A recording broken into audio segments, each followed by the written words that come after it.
सिद्धियै नमो नमः सांब सदाशिवाय। नमोऽस्तु तस्मै गरुडध्वजाय कृष्णाय गोपीजनवल्लभाय। नमोऽस्तु रामाय सलक्ष्मणाय देव्यै च तस्यै जनकात्मजायै। नमोऽस्तु रुद्रेन्द्रयमान्विदेभ्यो नमोऽस्तु चन्द्रार्कमरुद्रेभ्यः। अतुलितबलधामं हेमशैलाभदेहं दमुजबलप्रसानं ज्ञानिनामग्रगण्यं सकलगुणनिधानं वानराणामधीशं रघुपतिप्रियभक्तं वातजातं नमामि। स्वामिन्ननन्तसुविभूषितयोगिवर्य नामोज्ज्वलं कपयेत्य भवज्जनेत्र। धाम्ना कठोरतपसा च जलोपकारैः वन्दे महापुरुषते चरणारविन्दम्। सज्जनों, मैं पहले खाता था, पेट भर खाता था। अब सवेरे 100 ग्राम, दोपहर 100 ग्राम, शाम को 100 ग्राम खाता हूँ। क्यों? लोग हमको अंगूठा दिखाते हैं, मैं भी लोगों को अंगूठा दिखाता हूँ। मैं चाहता हूँ मक्खन मिले, मक्खन मिलता है। लोग आते हैं, सुनते हैं, चले जाते हैं 15 घर। वैसे मैं एक ही बात कहता हूँ, यह मृत्यु लोक है। जो भी आया है सबको एक न एक दिन जाना। चींटी से लेकर हाथी तक सबको जाना है। मनुष्य भी उसी में आता है, किसी को यहाँ रहना नहीं है। अब जाना है तो कैसे जाता है? एक भी दिन का साथ में नहीं ले जाता, एक भी दिन का साथ में नहीं ले जाता है। सब यही छोड़ना पड़ता है। धनादि घुमाऊ कमाया हुआ धन यही पृथ्वी में पड़ा रहता है या बैंकों में पड़ा रहता है। पशुवश्च गोष्ठे, पशु गोष्ठ में बंधे रहते हैं। मकान दुकान सब यहीं पर रहेगा। कांता गृहद्वारी, कांता की इच्छा प्रयत्न पूर्वक पूरी की जाती है। वो कांता भी दरवाजे तक आंसू आगे हो जाती है। आगे जाकर के जना स्मशान पर जल स्मशान तक जाते हैं। इसकी पहचान वो भी लौटते हैं। देह देह चिताया, चिता में भस्म हो जाता। इसके बाद है अकेला जीवात्मा अपने कर्मों के साथ में अकेला जाता है, किसी को साथ में नहीं। नारायण संसार में भूपति भये अनेक, मैं मेरी करते रहे ले नवेत्र न एक एक दिन का भी साथ में नहीं जाता। कहने का तात्पर्य शास्त्र वचन ये आकर्षक वचन नहीं है, सत्य वचन। सभी इसका अनुभव करते हैं। कल वो गया, परसों हो गया, तो कोई साथ में नहीं गया। हमको भी जाना है, लेकिन जो है पता हमें यही रहना है, यही समझते। लेकिन कुछ भी साथ में नहीं जाता, केवल भगवान का भजन ही साथ में जाता। प्रत्येक व्यक्ति को चाहिए, मनुष्य ही मिला है, भगवान का भजन अवश्य होना चाहिए। जिसने मनुष्य का जन्म पा करके भगवान का भजन नहीं किया, शायद सो परत दुख पावे, तो परलोक में दुख पाता है। शिरधुल से पछताए माथा पिटता है। काल ही कर्म ही ईश्वर ही मिथ्या दोष लगाए। काल ही का युग चल रहा था, कर्म ही हमारे कर्म ही ऐसे थे। ईश्वर ही, ऐसे ईश्वर की इच्छा थी। मिथ्या दोष लगा, वो अपना दबा लेता है दूसरे को। कहने के तात्पर्य, मनुष्य शरीर में पा करके प्रत्येक व्यक्ति को भगवान का भजन अवश्य करना चाहिए। मनुष्य शरीर पा करके भगवान को भजन अवश्य करना है। आया है बड़े भाग मनुष्य पावा, बड़े भाग्य से मनुष्य शरीर मिला है। कैसे है? सूरत दुर्लभ, देवताओं के दुर्लभ। देवता भी चाहते हैं हमको मनुष्य शरीर मिल जाए तो हम अपने मुक्ति के लिए प्रयत्न करें, नहीं मिलता। ऐसा मनुष्य शरीर हम सबको मिला हुआ है। इसमें क्या नाम, भगवान का भजन अवश्य करना चाहिए। भगवान का भजन मंगल हो न मंगलहारी हो। मंगल ही रहता है, मंगल कभी नहीं। किसी को भजन करते हुए भी अमंगल मालूम पड़ता है, अंतिम परिणाम मंगल ही होगा। अंतिम परिणाम मंगल ही होगा। जैसे हमने 17 फरवरी को 1960 घर छोड़ा। घर छोड़ने के पश्चात एक दिन हमें भोजन नहीं मिला। 17 को छात्रावेश था, पैजामा कुर्ता। शाम को नहाया धोया भोजन किया, सवेरे नहाया धोया भोजन किया। 18 को फिर चल दिया, 18 फिर कोई नहीं दिया। 25 मिनट फिर चला, 17 को 25 मिनट, 18 25 मिनट, 50 मिनट हो गए, भीतर कुछ नहीं। 19 को फिर चल दिया। अब शरीर कितना काम करे, तब 12 मिनट चला, शरीर ने काम करना छोड़ दिया। एक शिव मंदिर पर ठहरे, वहां पर एक विद्यालय था।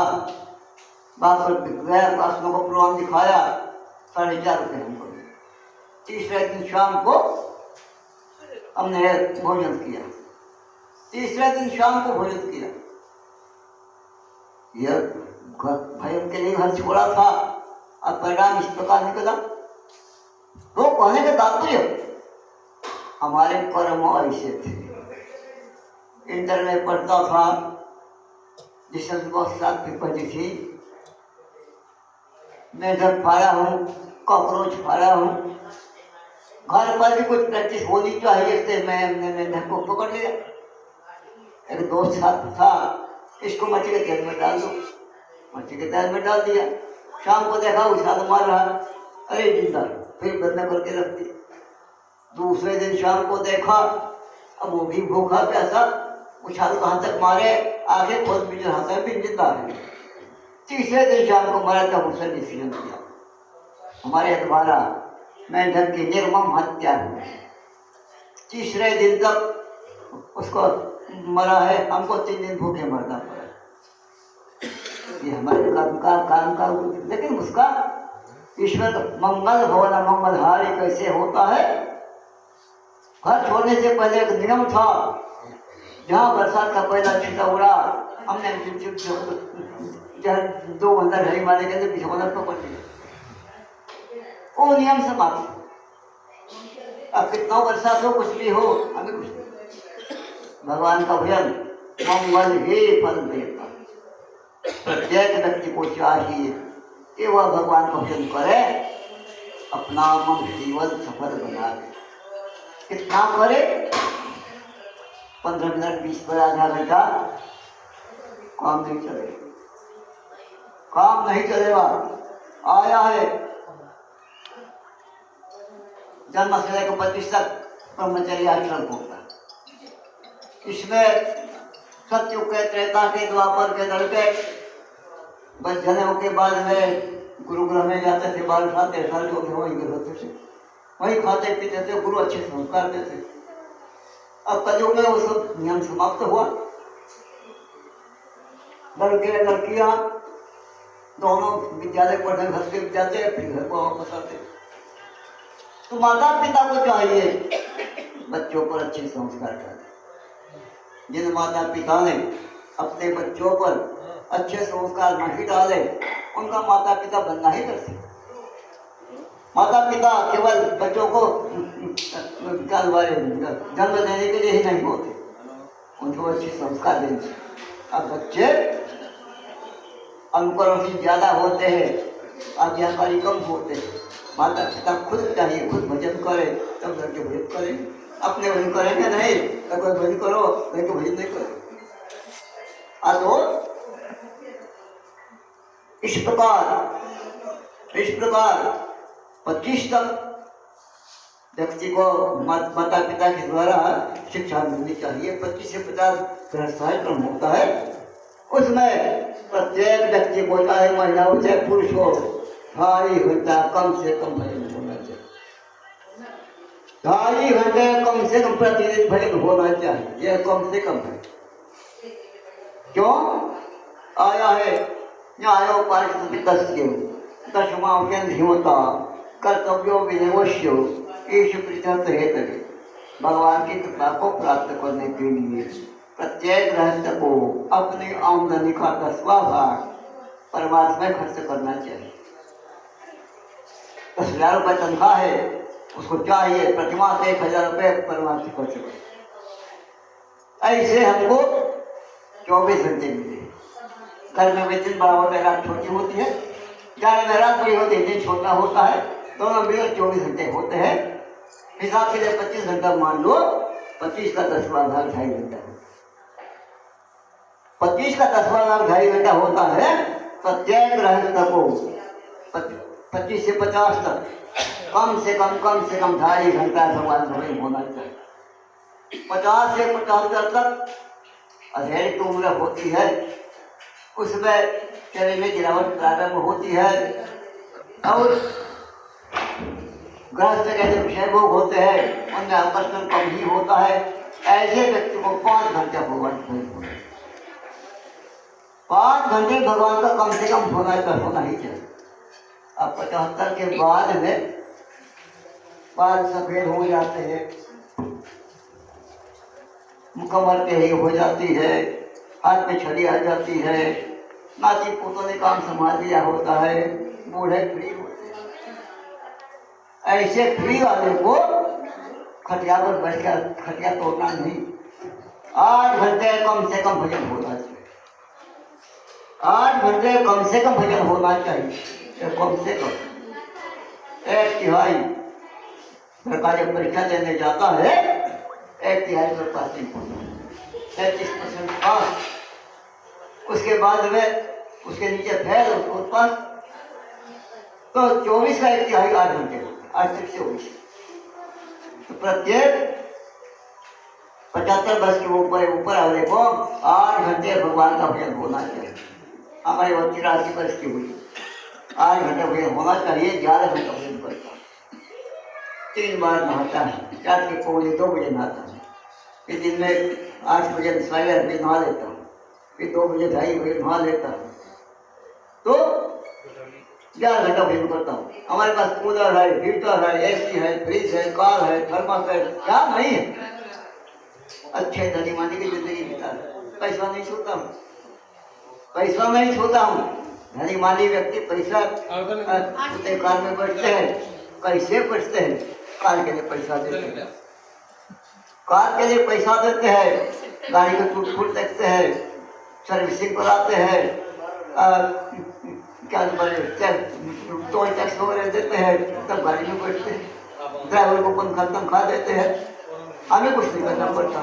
एक आदमी कार दान में दे दिया है और जहाँ जाता है कुछ पैसे मिल जाते हैं, उससे ऊपर वाला खर्चा चल जाता है, हमें कुछ नहीं करना। 11 घंटा भजन करता है। कहने के तात्पर्य ऐसे ही प्रत्येक विधवा को भी कम से कम 8 घंटे भजन करना चाहिए। जो बचपन से ही महात्मा हो जाते हैं, वो महात्मा को भी 8 घंटे भगवान का भजन होना चाहिए। इसलिए महात्मा को धर्मादाय का खाना पड़ता है। उसके भजन के 5 भाग, एक भाग राजा को मिलता है, एक भाग माता पिता को मिलता है, एक भाग भोजन खिलाने वाले को मिलता है, एक भाग सेवा करने वाले को मिलता है, 5 भाग उसके लिए बचता है।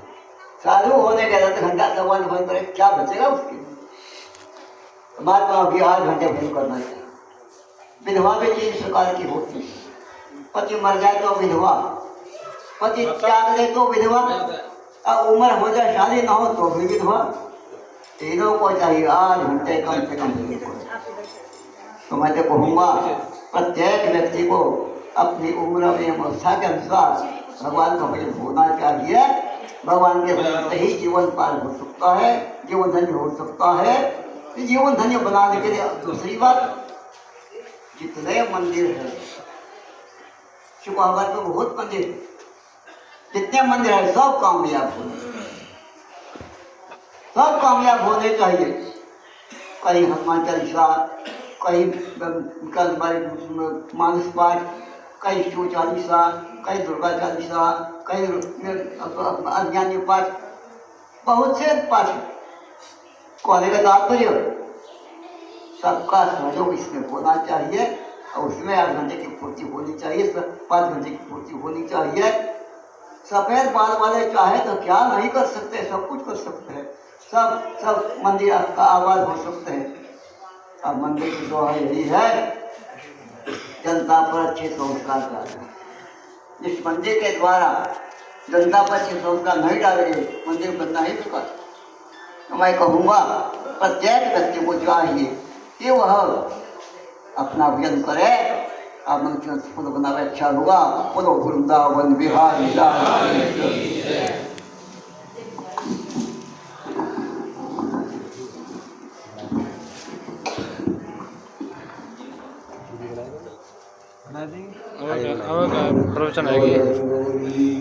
प्रवचन है बघा स्वामी जी का समय अपनी कुटिया में बंद होने का रहता है, तो उससे पहले स्वामी जी ने चर्चा की। हमने भी आपसे निवेदन किया कि इस बस्ती में, इस मोहल्ले में भगवान नाम संकीर्तन हो, किसी प्रकार के आयोजनों की गतिविधियां होती रहें घरों में और मंदिरों में।